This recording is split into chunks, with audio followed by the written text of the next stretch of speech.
jama kadi yo famo o debi kambe opposé no do gangal hume yilditi ono dilango ni la wojoni koto makko jabi do gangal hume tutu en ok y a pas de problème eno dima be mi expliquer be satini seda d'ailleurs c'est ma grand-mère même Patia c'est elle qui a forcé la situation be ni wo ba mi ni ko do mi jombata donc ko do mi jombata eno dima be mo go didi be yeka représentant menen mo mawbe ame holla on ko be indi men wo ben do mawbe ko soro makko soro makko mawbe ame ngi mi yi ka be mawbe don ko be mawbe don be mawbe don imini be ka jamete don be ya jama ka wata ke jamede don fu nanda comment ça se passe normalement voilà ka wata ke jamede non peut-être ils ont fait des appels je sais pas ano de gangal humira non alda fota ko quel jour wana humede ils se sont déplacés ils sont partis be humi de gangal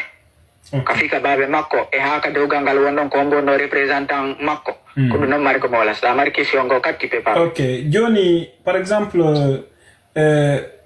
si mi fami ko mawbe ben be opposino anginnuda yahay ok joni anka wonda do opposiri parce que kambe ari forcément be faala wa vraiment tawara ko babe makko tiki parce que babe makko no wuri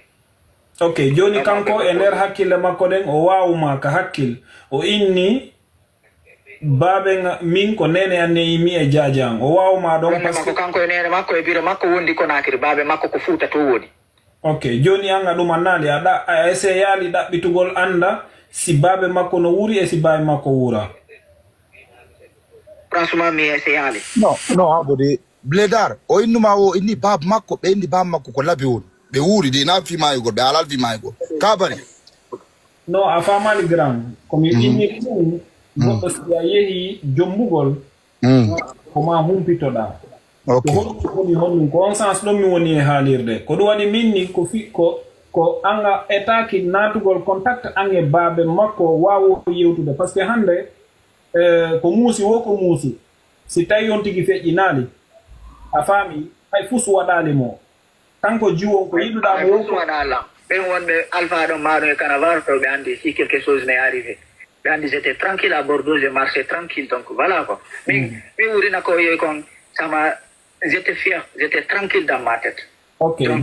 comme ko ce qu'il faut croire wondema ko hande ko ɓayɓe jombidiri wondema ce que j'ai no metti lalla yalti c'est archirement faux.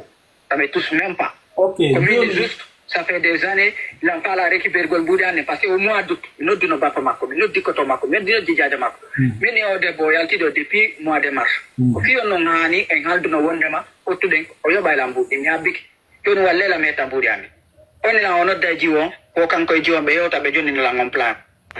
Quand le beyo bita la boudidi. Iti on to ma hebido. C'est personne qui m'a rappelé.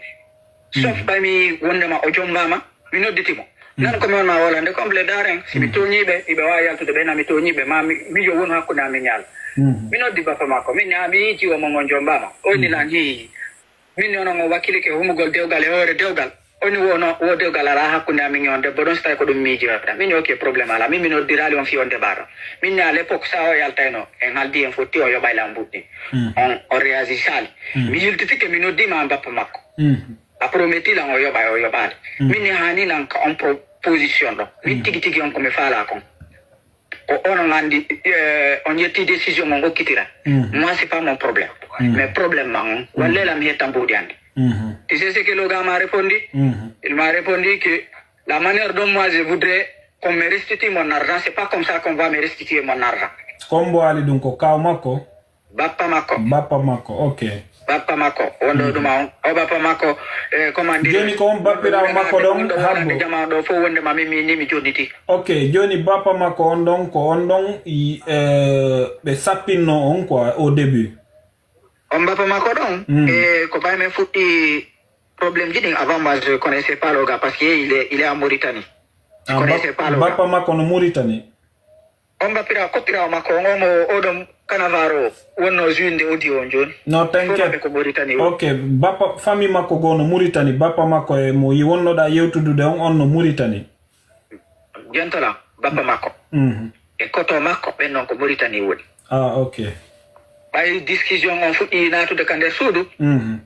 mi noddi jaaja makko mi noddi yumma makko mi yilti mi noddi koto makko koto makko ni wo piiji ɗin salu dépasse wo kono mo jogii bappira o ɗon kadi on kadi ukkitoto jooni e programme ji ɗin ɓen fof amen mais yewta men ndarano piiji ɗin report ko à partir de là je suis rentré en contact avec son oncle on oncle de makko ɗo mais fi affaire dewgal ngal to ko soro makko min sappinanoɓe ni wo ko ɓen ɗon woni représentant makko koye ɓen piiji ɗin fof waɗa lagine ɓen ɗon soro makko noon konto woni ɓen ko lagine woni Conakry babe makko no labe soro makko no Conakry c'est leur dire babe makko no labe ha wete ñande mariage o sa sœur m'a fait comprendre qu'elle part au village pour ramener son père. Ok, joni ko duubi jelu ange makko wondu ɗon avant hiɗa jombindirde e makko manam fiançaille ji mon ɗin en andidiri konko en fin 2018 début 2019 mo atama inu dekol ko daktuɗo non exact ko ɗum ɗon mini ko entre 18 19 fin 2018 début 2019 ok ɗum ɗon fof an a essaye yaali darugol si tawi bawi makko no wuuri par ce que ɗum ɗon no wonani no intrigue mi seeɗa mi nani ananal ko mooli kon mi landi ko min nange babe maɗo biro maɗo wondi min e maɓɓe mi yewti min échange di contact e jajama min est ce que je peux avoir son contact on dit non babe makko kaɓe woni toon ka Fouta réseau ala c'est comme ça qu'elle m'a répondu à l'époque réseau ala joni ko Fouta o innunoma je vais vous mettre en rapport tu vas parler avec habbi ko Fouta o innunoma ko Fouta o innunoma baye makko woni réseau ala yeltiti kadi o innuma laɓe ko e nder laɓe no bappa laɓe ko Fouta ka habbo tun si min ni Fouta habbo Fouta profond no woodi Fouta ville kadi no woodi laɓe on ɗo d'après elle ko e nder laɓe on babe makko won laɓe ko e nder Fouta woni non a famali miɗo andi mais hande sa yi laɓe koye ville mais na Fouta profond ka andi si goɗɗo si minima o joni la ndin détail donc est ce que koye quel village o Fouta ɓe woni j'ai pas eu cette information tawi ko ɗum falɗa wumpagol min o naylan to wondema ko laɓe même si o nilan komo leeluma donc ce que j'ai pas compris mais de toutes les façons c'est des trucs ay goɗɗo si ɗon wowde fi affaire dewgal tu peux pas rentrer haɗin détail ton ko no piiji ɗin jooɗori min c'était pas mon travail ça ok joni habbo tun andi min sa yi hande programme on hewti ɗo miɗo yiɗuma wallitade mi fenantama sa yi min ni grand jom miɗo faala yewtu mi faala heɓtade min kadi ko non affaire on hewtiri ɗo parce que ça fait une année gila o annduɗa ɗo ko minima le 19 novembre le 29 mois d'avril heɓi ɗo lankatade hakkude famille makko e famille an yoɓe naatu contact ce qui a été impossible ko ɗum waɗi mi addi au dossier ɗo y a pas ce que j'ai pas fait ok joni anka wonda ɗo a yewdi ange makko ko 19 entre 18 19 wonduɗon entre fin début 2018 fin 2018 début 2019 ko tele ɗo men andiri ok joni ƴetten 19 inen ɗum 2018 ok joni 18 on waɗi fiançaille 18 jombuɗa mo ane hombo 2024 mars 2024 18 19 20 21 22 23 24 joni 6 ans si mi fami ange makko hiɗo wondi non au début ça men andidiri pet parce que ɓane a propose animo fi affaire mariage à l'époque elle m'a fait comprendre elle était fiancée avec une autre personne qui était vers le Angola et autres mais au final si ça marche pas avec l'autre comment dirais-je en ce moment on a ko minima kon ko 2018 men andiri men ko naynugol ko 2018 forcément men fuɗɗi fiançage amen ko andidir ɗon faamu différence o non mi faami joni ko 18 andidir ɗon o innuma kanko andidiri men fuɗɗi windidirande joni an kaka Facebook andidirɗa nge o jiwo voilà abbo yaafolan seeɗa yaafo par ce que ko jiwo min mi faala tigi tigi voilà ko kanko ni grand kana baro ko kanko tigiri ko kanko ni merci joni jiwon anko 2018 andidir ɗon e nder yewtere windidirande voilà quoi mais ko wana 2019 on ni tigi tigi on voilà quoi ɗum kadi tigi on détail di gono to on peut pas rentrer dans non na fi non afamali hadi menandi do joni men jombidira parce que c'est des détails qui comptent pas non afamali wana c'est pas une question il y a des détails qui comptent dandi fiyonu parce que do si yehi ha programme on ari hetto to be pour yobe waaw mo famude ko mabe fama ko be famirama.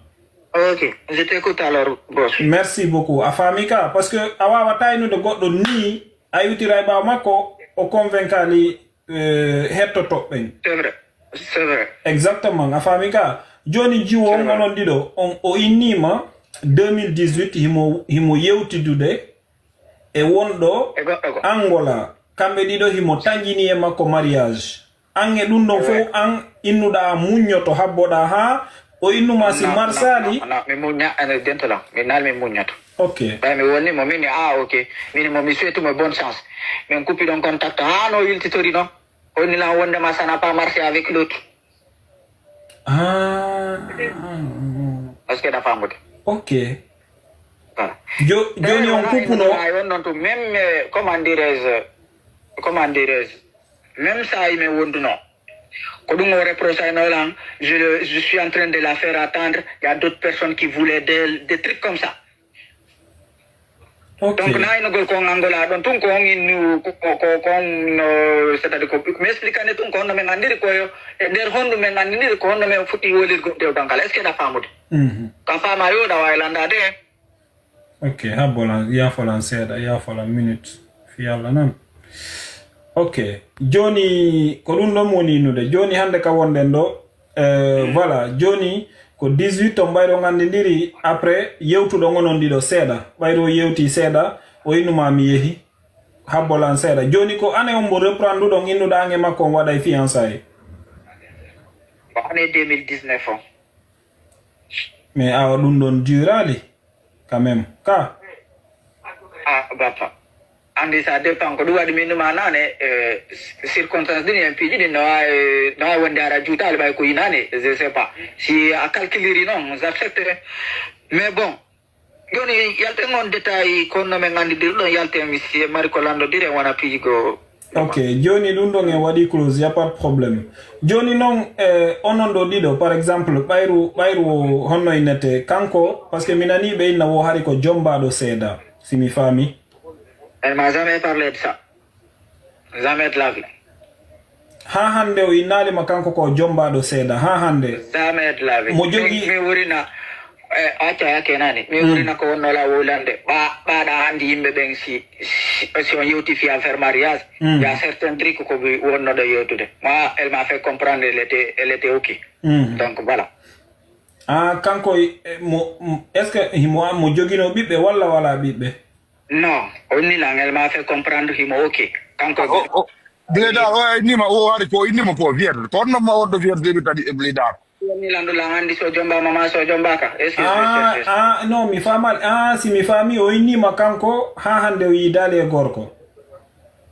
En tout cas, c'est ce qu'elle m'a fait comprendre à l'époque.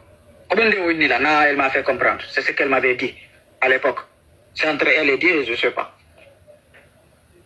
Du à peu près que jelo du no acci hakke joni landi mo kanko gorko so tawno jiwon ko vierge non même wala ta dum non do arrête ça no dum non no hecci mo seda du coup merci bari non gongama merci ta all vi non est-ce que ko dum non ça importe ça bafa bari lo respecti o jiwogo ya be sedi ko respecti il faut comprendre ça quoi. Ouais, il est bien éduqué le gars là. Ok, Johnny, par exemple, odo kono inete jiwon à peu près ko dubi jelo jogi. Non, faut no importance. Non, ko affaire